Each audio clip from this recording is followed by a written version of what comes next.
strong this train is. And once I actually run it in for the first time, I actually was amazed by the fact how much detail this train has. I mean, obviously on the underside there is a switch for day and night, which is N and D. So N and D means for D it's day running, and then N is for night time. So basically you get quite a lot of detail up here, and I have to glue these in place because they would not stay still. So you've got a little electric system here. Obviously goes off to the pipes onto the pantograph, and this is where it will kick up a lot of power onto the overhead tuning system, and then guessing this battery bus will go down to the motor out through the drive wheels and what drives the motor on the track. But as again, I will get a new pantograph for this train, and I'll fix it myself because I might just get one of those class 91 pantographs and paint little bits on it because it makes it look nicer, and it's all the metal pantograph to put on. Yeah, so yeah, apart from that fault with the pantograph, everything else looks quite astonishing. As you can see from the front, we got a little bit of, looks like we got a dent, like someone's drilled into the front of it. That's really weird. I've never seen that before. How strange. Hopefully it should be alright though, guys, because obviously, as I said, it hasn't really been up and running particularly. I think it's because of Mark on the front of it, because it's been sitting in that box for quite some time. Livery, as again, it's marketed condition. For the price that I paid for it, was quite a lot of money. It was like £124.50. So it's not the cheapest of trains, but for the price of it, it's not too bad. I mean, if you look inside, I don't know, the train can really focus on the detail inside. Let me just put the train down nice and gently. I'm going to zoom in as much as possible, and then just try to focus inside the cab. See, you can see all the details got in it. Now, obviously, I can see the basic of what the cab should see. We've got the chair of the driver, got the destination panels, and little bits like that. And you can look right down the light train. There's the corridor. We'll go to the other end of the train, which is really cool because obviously in real life this train would probably have been top speed.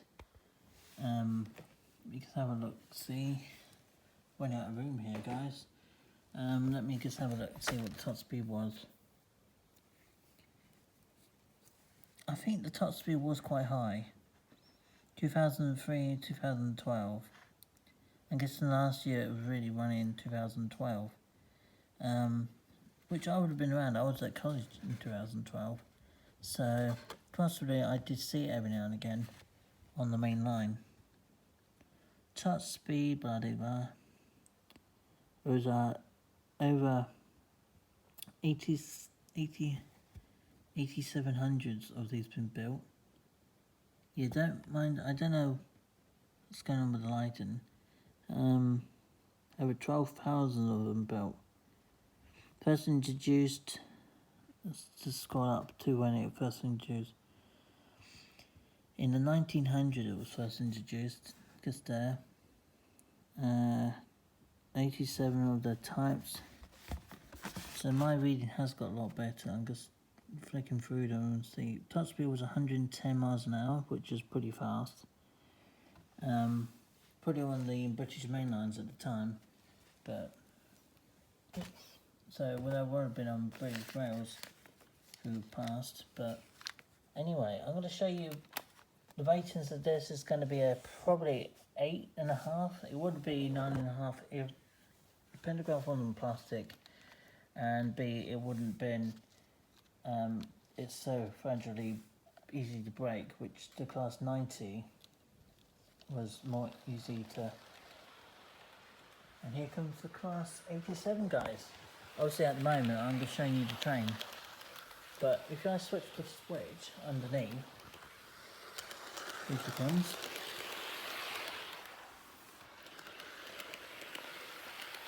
Look how smooth she is, and look how well she runs.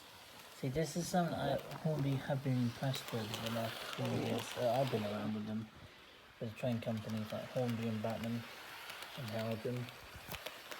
They are something quite cool when they put their efforts in on the motor and how quiet it is. Because as compared to this train, this is something very noisy. To this, it's as quiet as a mouse, and how smooth it is as well. This from an hour and a half running session I did like 2 weeks ago before the broadband went off. So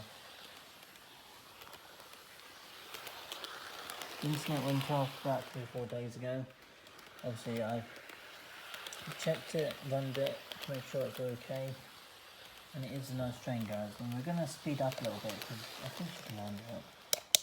I mean, mind in real life, top speed was 110, so obviously I'm not going to do that on this test track, but I will at least test it up maybe to about 60 cent power in a little bit, but right now she's doing about 40.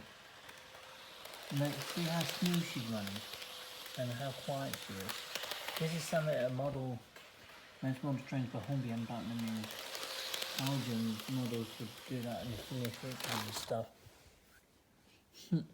So it's a great model, and obviously the reason it tipped off when it did is because some of the carpet I'm sitting on, the rug, is basically quite old and been heavy used.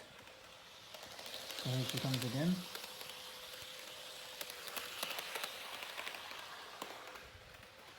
I'm just going to stop now, and I'm going to do some cover close-up shots of her in the dark. So I'm going to try my best trying to get the little box I'm using for this particular video for tonight. Basically for the train. So we're going to get some coaches up and running on this, and I don't know how long the battery's going to hold out, because obviously I do the rating for the blue point just in a sec. Is there any ratings with the blue point? If there's any underneath this little cardboard box, which back in the 70s would have been basically a proper plastic tray, which, to be fair, plastic is not too bad, because at least with plastic you can recycle plastic. But I mean, to be honest, I'm not going to throw the stuff away. When I have a place of my own, I'm not going to bother, because in the end it's just something I'm going to keep hold of, because let's face it, some of these trains are going to become worth a lot of money in the near future. I expect something like Tramby Foreman and the Classic 7, because they're very much old trains dated back from way when. So yeah, they're nice trains, but I think they're going to be worth money in time. They'll become collectibles type of trains in the near future, I expect. Here comes the coaches. Yeah, I don't understand why it tips on its side there. So I'm going to have to take a guess. I expect what it is. It's there because of the coach. Well, not the coach, but because where the track is sitting, it's basically got a bump to go over. So that makes it very, very easy to tip over on the side, because obviously being a train, it has. And just quickly, before I put it back on the track for a few more minutes, I'm going to switch it to N, and we've got a very nice, really funky little blue LED light at the front. And when I say funky, it is a very nice looking train. It's basically an electric train. This train is electric, which I've been after for another electric for ages, so it's about time I got myself another electric for the layout. And it's got cab lights, it's got 3 directional lights coming towards you. I'm going to show you in a second. And then it's going to focus on it. But I'm going to reverse her up onto the carriages.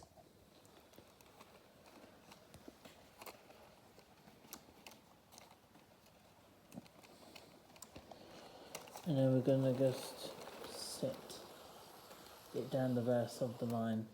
It's going to be nice and gently because obviously I don't want it to go and crashing into them. But as again, this is only a few minutes running session because we still haven't done the triangle pawning yet. There we go. And I'm going to do some close-up shots now for you with the train. There we go. I think I've put the light off for a second. I'm going to show you the cab lights it's got on this train. I'm not going to keep it off for a long period of time, but I just want to get the track and the train coming in at you. There you go. See the cab lights and the LED white blue lights? So that train is worth a lot of money. I know it's not a lot of people say, well actually that would probably be worth about 200, maybe 300 quid for the train on its own. And yeah, I would say probably that's about average for a Class 87 with the premium models. But yeah, that's all I really want to show you is the lights on this train. It's really cool. But obviously you've got to think about the other train we haven't yet tried in test runs yet. Well, showing you on the track. So what am I going to do for this Class 87, my favourite electrics? I am going to get the 350 at some point. I just don't know when I'm going to get it yet. I think I might get it maybe on my birthday, but I don't know. I'm in two minds about it at the moment. But what a nice train. Definitely, I rate this train at 8 out of 7. Yeah, not too bad I would say. But as again, brand new stuff to the series. Obviously once the internet's back up and running home, I can upload more daily when I can in the morning. But yeah, obviously this stuff is more cheaper, and you got this for about 80 or 70 quid for a 3-car set. But you can make it a 5-car set if you want it to, but not everyone does, because obviously the cost of it is a whole lot more. And we got the motor going now, just do a little bit of wiggle.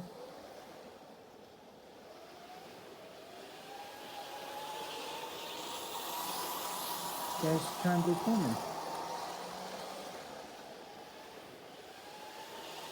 You open it up a little bit more. That's got speed as well. Here she comes again. She probably needs a bit of running in because she's been back in the quiet for quite some time.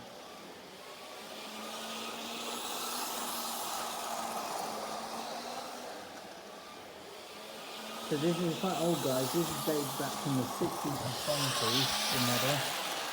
So in real life she was only dated from the 70s, but she was electrifying at the 50th time. So let's try to get some close-ups with her.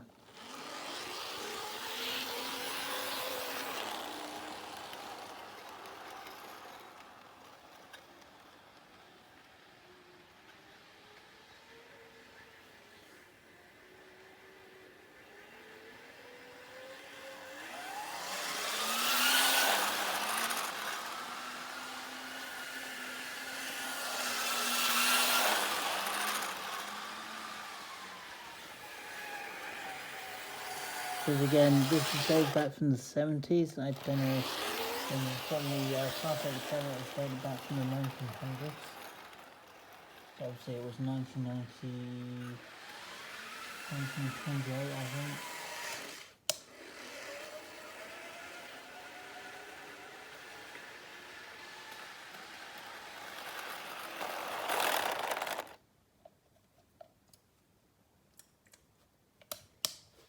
We got Miss Spotty on video.